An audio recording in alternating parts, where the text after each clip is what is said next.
All right, in this video, we're going to cover a lot of ground. It's going to be a lot about how to start making progress with AI in your business. This is part one. Part two will be the in-depth setup, but there's a lot to cover here. You're going to see how we can generate morning reports, parse our emails, even our calendar, using ClickUp to make tasks in a way that works for our company. You're going to be able to see how we can do this without worrying about AI sending a bunch of emails to our competitor or something. And this is all thanks to Zapier's MCP. This video is sponsored by them, but you're really going to see how they took the MCP protocol and they wrapped it up so that in one click, use it with any AI you want and connect it to all the integrations they have in a way that's secure, so you know AI can't send emails or delete some data from your database, etc. So you start to see how important that layer becomes. We'll also be using their table to build context for AI, which is super key to let the AI know how you do things, what your business is about, and so forth. So you're gonna really learn a lot of concepts here and see what you can do in just a few clicks. All right, there are some links below to the sponsor, but also to an article I wrote that covers all of this as well. So if you'd rather read about it or watch this and then read, it's all right there as well. Really extensively written out, maybe too many words. All right, well, thank you and good luck. So first we're going to look at the output we're getting, and then we'll dig into how did we do this securely. So by the end of this, you'll see what's possible, but the in-depth setup will be the next video because you'll see this is long enough here, a lot to really think about. All right, so the first thing we're going to look at is I use to ClickUp for this demo. It's just a project management system. And you'll see it has a bunch of to-do items that the AI put in here. So the AI looked at the emails for the business, and then it put the results of those emails into here. So that's part of what I'm going to show you is how does it use these tools in a way that's safe, where you're not worried about it doing something wrong. For example, where did it find these? It got these from email. Well, how do I know that the AI doesn't accidentally email the customer saying, yeah, we can do that job, and they underbid it and do it at a time we don't have any time to do it? The point is we can 100% secure ourselves from that. So you can now put AI into your day-to-day workflows, automations, and just chatting with it, but give it a sense of your tools like ClickUp or email. So for example, the email system it just happens to be Gmail. So if we go look at Gmail here, we can see that it just goes through all these emails. Now, I got it set up to look at it every morning, but you could look at it every hour, every minute, or 5 minutes or something, right? But it's going into these emails, it's seeing what do we have that's a job quote. I'm going to go grab those and then put together a to-do list. And it even goes further than that. So it will send me or build up a morning report where it's like, hey, here's what's urgent. Here's some strong fits. Here's some possibles, but they're not as good for jobs or the timeline or budget. And then here's some that are no fits. Now, how does it know all this? And that's another key thing I want to show here is that we're putting AI into our workflow, but we're giving it what it needs to not only be secure, but understand our business. It's going to have security, understand our business, and portability, and that we can use it with any AI system we want. That's the type of output we can get consistently. You'll hear in the news that it will hallucinate or that it will send emails or delete all your data. But that's what I'm saying here is no, we're going to make it work. We're going to have it understand our business. We're going to have it not hallucinate or be wrong about these things. Now, it can make mistakes, but over time, you'll eliminate those as you give it the knowledge it needs to not make those mistakes. Now, we're going to look at that right now, and then you'll see the layers here. So this is the output. So this is what we're going to get when we're done with this particular introduction, especially after the setup video. But let's go into the next part of this. How did we do this? Okay, so the first layer to this is what they call an MCP. And Zapier, makes this service a one-click setup. So you click on this, you click on Claude. Now I'm using Claude, Anthropic. You could use ChatGPT. You could use other services here. So if we set that up with one click, we then have our MCP, which I call brain, but it could be knowledge-based. You call it whatever you want, right? But this is the brain of the business. And this brain that says, hey, I'm here, connect to me AI when you give it permission.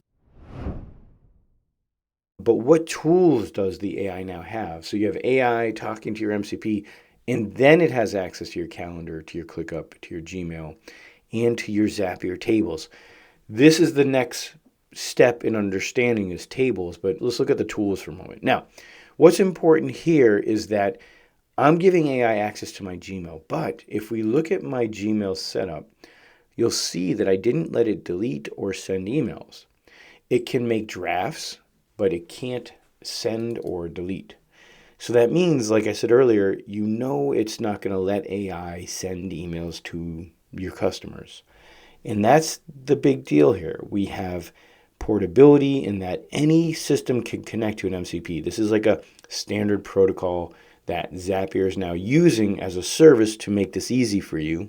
And then whether you're using Claude or OpenAI or Gemini, they all can connect to that. That's a big deal. And then through that, you have the tools here to limit what it can do. So again, another big deal here is we start to really need to do this. You're going to get to a place with your business or your idea or your staff where they can be more efficient and hopefully focus on stuff that's just more enjoyable for work, okay? It gets kind of some of the grunt work for you. Now, we have our MCP. It has these tools. The one tool I want to look at really quick here, though, is the tables.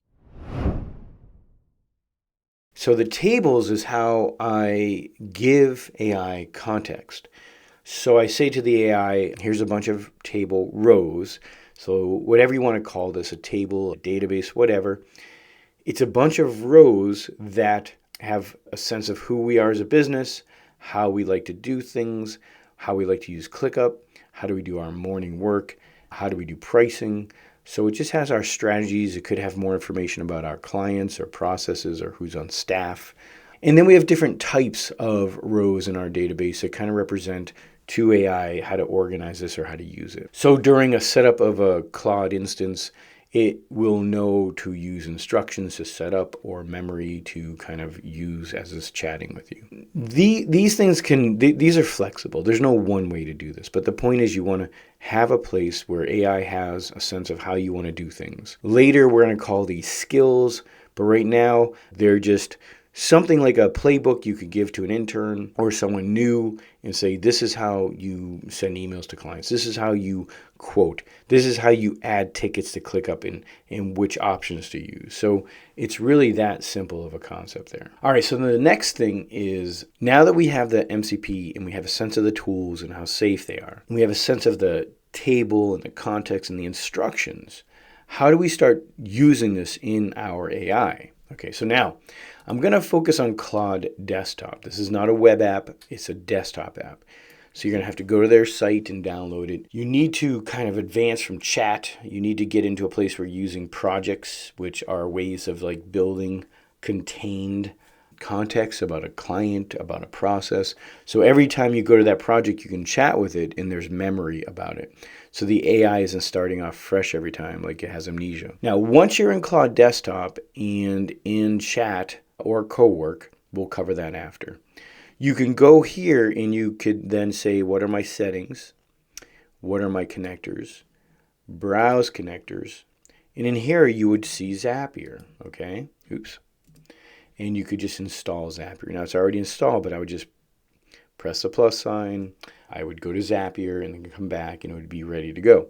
I will go into details in the next video. So once this is set up, I'm ready to go because now Claude has that MCP. And so when I ask it questions about the business, I say, hey, use the Zapier MCP if I want, but I don't have to. It just can find information about who we are and how we do things. And you have the sense of confidence because it knows your business. That's great. And I wanted to go check my email and I wanted to go to ClickUp and add those to a task. And I wanted to make that Notion report for me. But I don't want to chat with it every time I want it to do that. I want to schedule it. So we have to do one more thing before we can get it to schedule. So as you see here, at the end of this conversation with Claude, I think I even do another one here. Here we go. At the end of this conversation with Claude, where I walked it through how I like to do things, what data I wanted to use in that table, I said, hey, this is great. These are a lot of steps here, Claude. Turn it into a skill, all right? So once it becomes a skill, which is honestly, let's see if I could find this for you. Here we go. This one, let's see if this is really, let's look at this code. Let's go look at a skill though. I want to find a really good example for you. Go back to this, go back to that, and then we will look at it like this. Okay, once I ask it to make a skill, it will make this file. And if you look at the file, it's honestly just text, but it's written in a format that makes sense to this system, in many systems, because it's slowly becoming a standard as well. So we're doing something in Claude Desktop that should work in OpenAI and will definitely work with your agents, which we'll talk about later. Now, here is a skill that we have after this chat with it that I just don't want to have to tell it how to do this again. So I will save the skill into Claude. But this is my Claude Desktop, and when I go on my phone and use it, it should be there. If I go on my laptop and use it, it should be there. But sometimes they're local skills, sometimes they're not shared skills, and then my teammates might not have it. Or again, maybe I then load up an agent that is on another computer and it doesn't have that skill. So that is why I want to also take this and just click the copied, go back to my Zapier table, and then I just add that as a skill. So if I was to add a record here, and this must have been a bad record here, so let's go delete that really quick. All right, so I could add that record and I could paste in that skill. Oh, sorry, that's a TLDR. That is for AI to fill in. So now with that skill and a title, now that's fed back into our Claude, or the teammates Claude, or the agent's AI.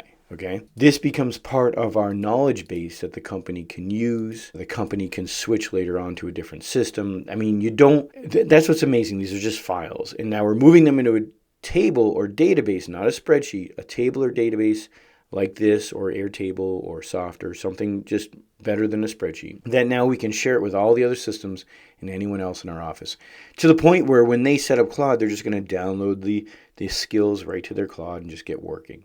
Okay, so now if we go back to here, because I clicked install, when I / here, I'll have a bunch of skills that I could use that have been made.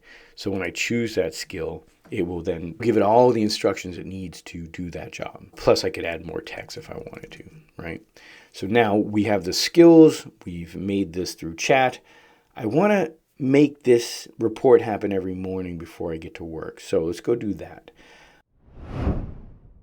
Now what I'm going to do is go to Cowork. Through a Cowork, we can get to a place where we can schedule a task.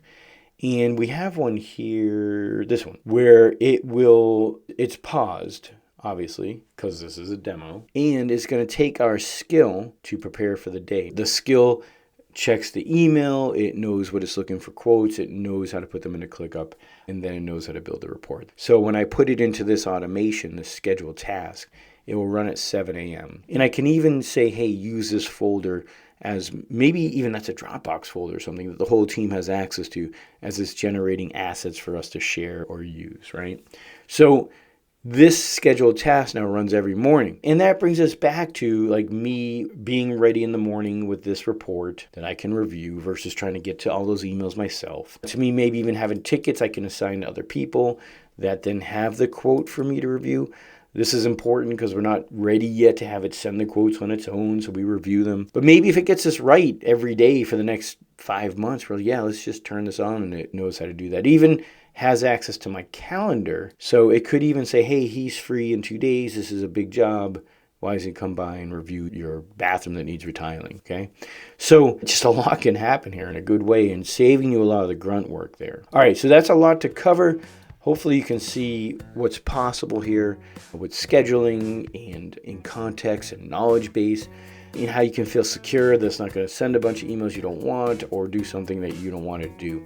All of this is just one click in Zapier's MCP, and now you have a place to connect your AI to, and then you have the tools in there to connect in a secure way that you know it's not going to go crazy with your stuff. Great foundation to work on, to build on. So I thank Zapier for this video, and as you can see, it really is a big deal with their MCP. In the next video, I'm going to show you how I set up everything at the detail level, including the gotchas, and then we'll eventually have OpenClaw as an agent that's doing some things. But at this point in time, Claude Desktop really does a lot. You saw me scheduling. That scheduler is basically an agent, so you really can get a lot out of Claude Desktop. Just leave it running on your computer, and next thing you know, you can chat with it on your phone. You can trigger stuff to happen from anywhere, and it could do some work for you. All right, thank you. I hope it made sense. Links below to the article I wrote that covers this as well if you would rather read about it. And then, of course, the link to the Zapier MCP if you want to help support the channel by using that link and showing them that you learned about it from here. All right, thank you very much.